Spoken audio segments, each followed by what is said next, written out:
নমস্কার বন্ধুরা। তো ইনফিনিক্সের তরফ থেকে এবার সস্তা একটা দারুণ 5G স্মার্টফোন আসতে চলেছে। ফোনটার নাম হলো ইনফিনিক্স নোট 40 5G।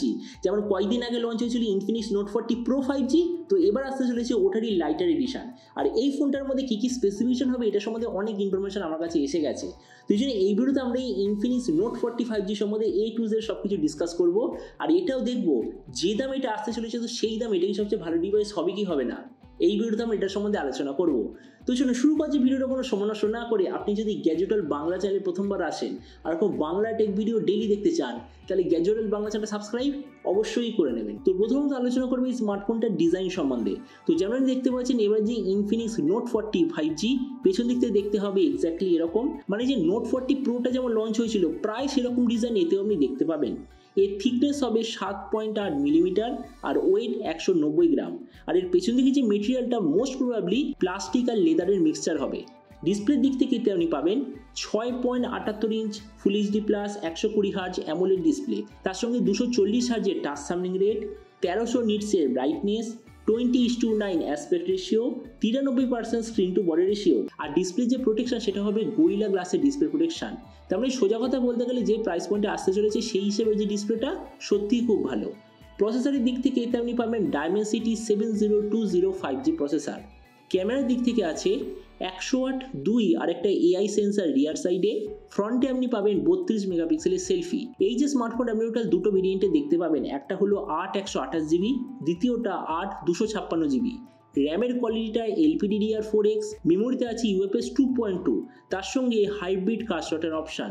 ব্যাটারির দিক থেকে 5000 mAh ব্যাটারি, সঙ্গে 45 ওয়াটের চার্জার, আর এছাড়াও 20 ওয়াটের ওয়্যারলেস চার্জিং, আর কানেক্টিভিটি হলো USB Type-C।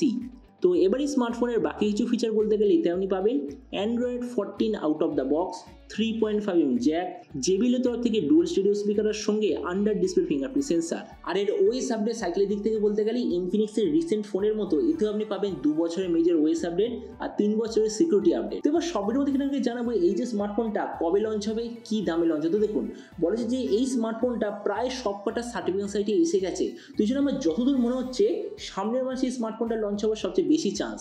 আর এরপর আমি যদি প্রাইস সম্বন্ধে বলি, তো বলেছে যে এই স্মার্টফোনটার যে স্টার্টিং ভেরিয়েন্ট সেটা হবে অফার নিয়ে 15,000 টাকার আশেপাশে। আর আপনাদের ভিডিওটা বাংলাদেশ থেকে দেখে থাকেন, তো বাংলাদেশে লঞ্চ হওয়ার কথা 25,000 বাংলাদেশি টাকার আশেপাশে। তো এবার সব ভিডিওর মধ্যে কিন্তু আপনাকে জানাবো এই যে স্মার্টফোনটা যে আসতে চলেছে এটা কি প্রাইস পয়েন্টের মধ্যে সবচেয়ে ভালো, নাকি এর চেয়ে বেটে অন্য কোনো স্মার্টফোন অ্যাভেলেবেল আছে। তো দেখুন আমরা যদি এই মুহূর্তে 15,000 টাকায় দেখি, তো আমি রিসেন্টলি একটা দারুণ ফোন রিভিউ করেছি। ফোনটার নাম হলো Realme P1 5G, অথবা যেটা রিব্র্যান্ডেড ভার্সন হলো Narzo 70 5G। তো আমরা যদি Realme P1 5Gর সঙ্গে কম্পেয়ার করি, প্রথমত ডিসপ্লে এই দিক থেকে দুটো ফোন এক্স্যাক্টলি সেম, কোনো ডিফারেন্স নেই। প্রসেসর এই দিক থেকে আমি বলবো রিয়েলমি বেটার, কেননা রিয়েলমির মধ্যে যে ডায়মেনসিটি 7050 সেটা নো ডাউট ইনফিনিক্সের ডায়মেনসিটি 7020 থেকে বেটার। তাছাড়া ক্যামেরার দিক থেকে এবার দেখেন, এটা তো আপনি নিশ্চয়ই জানেন, একটা হয় মেগাপিক্সেল কাউন্ট, একটা হয় কোয়ালিটি।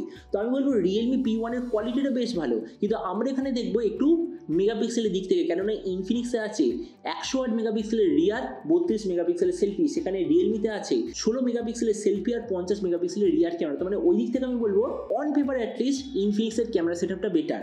ভেরিয়েন্টের দিক থেকে রিয়েলমি বেটার, কেননা রিয়েলমিতে আছে UFS 3.1, তো এই জন্য ভেরিয়েন্টের দিক থেকে রিয়েলমি বেটার। ব্যাটারি আর চার্জার দুটো ফোনের সেম, স্পিকার দুটো ফোনের এক্স্যাক্টলি সেম, আর ওএস আপডেট দুটো ফোনের এক্স্যাক্টলি সেম। তেমন দেখুন ভিডিও লাস্ট আমি জাস্ট আপনাকে এটাই বলবো, এই যে ইনফিনিক্সের তরফ থেকে নতুন ফোনটা যে আসতে চলেছে, আমার মতে মনে হয় প্রাইস পয়েন্টের মধ্যে একটা অলরাউন্ড ভালো ডিভাইস এটা হবে। হ্যাঁ অবশ্যই 15,000 টাকা হয়তো সবচেয়ে বেস্ট হবে না, সবচেয়ে বেস্ট আমার মতে মনে হয় এখনো রিয়েলমি P1 অথবা Narzo 70। তো এই যে ইনফিনিক্সের ফোনটা এটা আসলে দ্বিতীয় সবচেয়ে ভালো স্মার্টফোন হিসাবে হবে। তো এবার আপনি যখন অবশ্যই জানবেন এই যে ইনফিনিক্সের নতুন ফোনটা যে আসতে চলেছে, তো আপনি কি এই দামে এটা নিতে চান, নাকি অন্য কোনো স্মার্টফোন আপনি চুজ করতে চান, এটা সম্বন্ধে কথা বলতে আমাকে একদমই ভুলবেন না। তো চলুন দেখা হবে আগামীকাল টেক ভিডিওতে। টিল দেন স্টে টিউনড আর always remember, think positive, be positive. Thank you.